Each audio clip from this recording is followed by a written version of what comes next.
본 말씀을 통해서 이 관계 믿음, 관계 믿음이라는 제목으로 하나님의 말씀을 증거하겠습니다. 믿음이라고 하는 것은 남이 대신해 줄 수 없는 지극히 개인적인 것이긴 하나 이 믿음이 세워지는 바탕이 관계에 있다는 겁니다. 그래서 하나님께서 우리에게 주신 십계명을 두 부분으로 나누면 하나는 하나님께 나아가는 관계요, 또 하나는 사람과의 관계를 말씀하고 있는 겁니다. 우리의 관계를 어떻게 설정해 나가는가 라고 하는 것을 보면 그 사람의 믿음이 어떠한가를 우리가 알 수가 있을 것인데,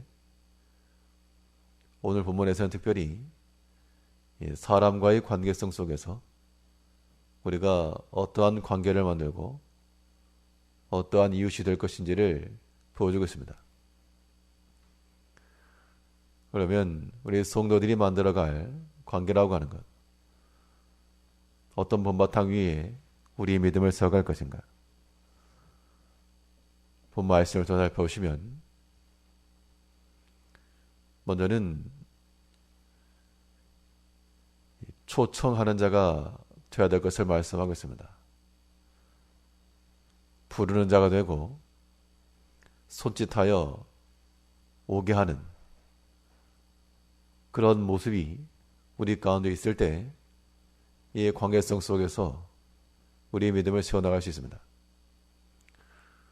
17절 보시면 너는 이웃집에 자주 다니지 말라. 그가 너를 싫어하며 미워할까 두려우니라. 이웃집에 갔는데 왜 싫어하고 왜 미워할까? 이건 분명 부르지도 않았는데, 오라 한 적 없는데 가다는 겁니다.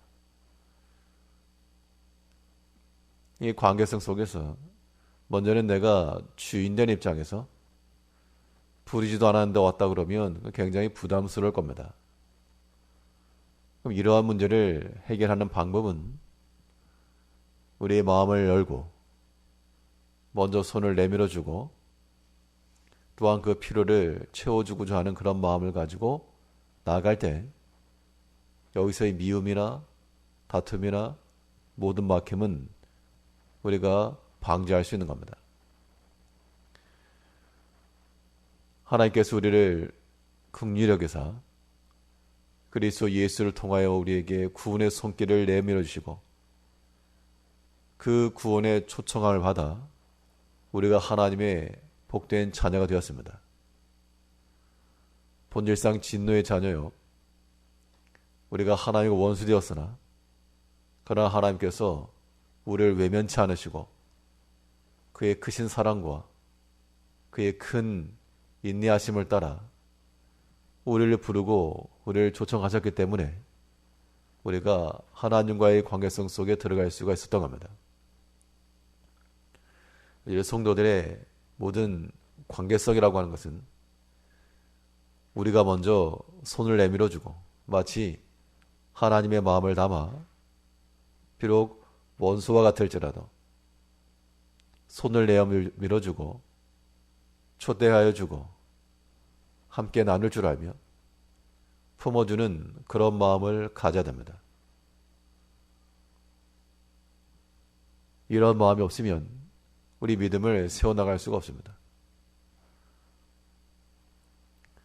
부모의 사랑이 자녀에게 내려가는 것처럼 우리 관계성이라고 하는 것도 이걸 다 계산하고 따지게 되면 그 믿음을 세워나갈 수가 없고요. 마치 부모의 마음과도 같이 하나님께서 우리에게 베푸신 그 자비하신 마음과 같이 우리가 먼저 손을 내밀어서 마음을 열어주고 초대하여주고 함께 할 줄 알며 또한 베풀기를 힘쓸 줄 알아야 한다는 겁니다. 거기에서 믿음이 나오는 겁니다. 꼭꼭 싸매놓고 자기 것만 챙기고 또 제한시켜버리게 되면 그 나름대로 부유함이 있을 수 있으나 거기에서 믿음이 자라날 수가 없고, 반드시 우리의 마음을 오픈하고 또한 베푸는 손길을 통하여서 우리의 믿음을 더욱 견고히 키워나가야 됩니다. 주인된 입장에서는 우리가 손을 내밀어 초대하는 자가 되는 것이 맞고요. 반대로 손님의 입장에서는 우리가 환영받는 자가 되어야 됩니다. 오늘 17절 다시 보시면, 너는 이웃집에 자주 다니지 말라. 그가 너를 싫어하며 미워할까 두려우니라. 왜 싫어할까? 왜 미워할까? 그 원인은 자기 자신에게 있는 거죠.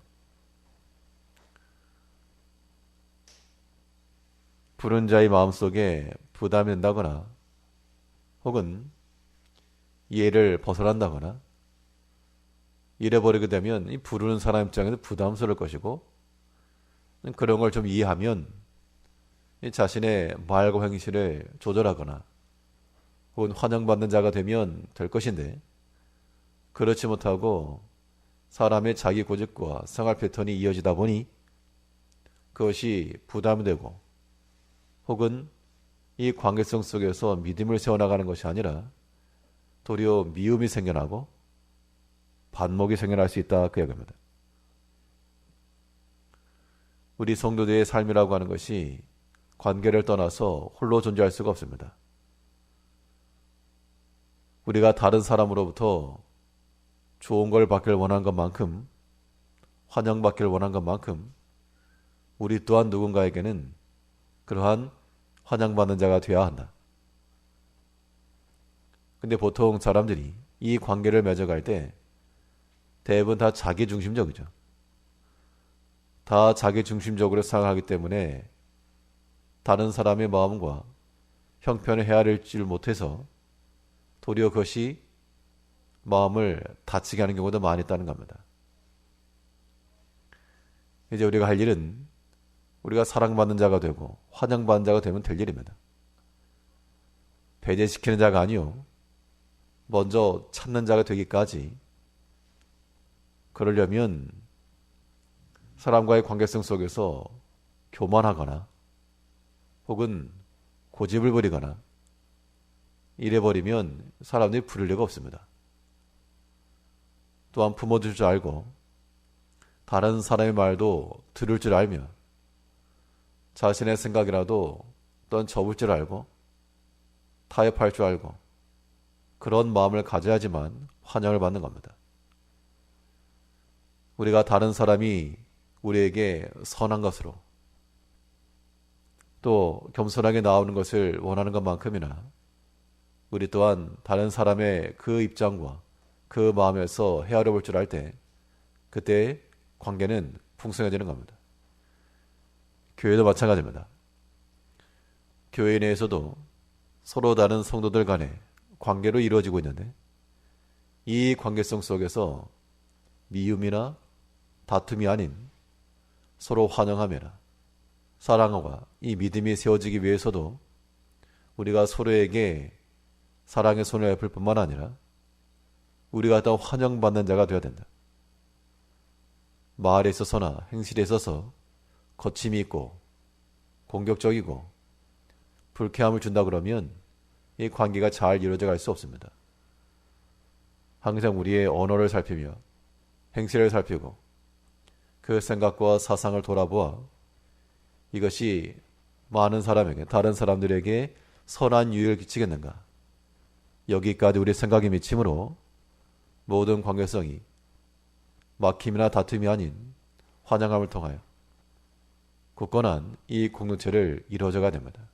마치 벽돌 한 장 한 장이 모여 견고히 세워져 나가는 건축물과도 같이 우리 한 사람 한 사람이 서로 끌어주고 서로 받아주며 거룩한 하나님을 만나러 가기까지 이 관계를 잘 이어가는 지혜로운 성도님들 되시기를 바라겠습니다. 기도하겠습니다.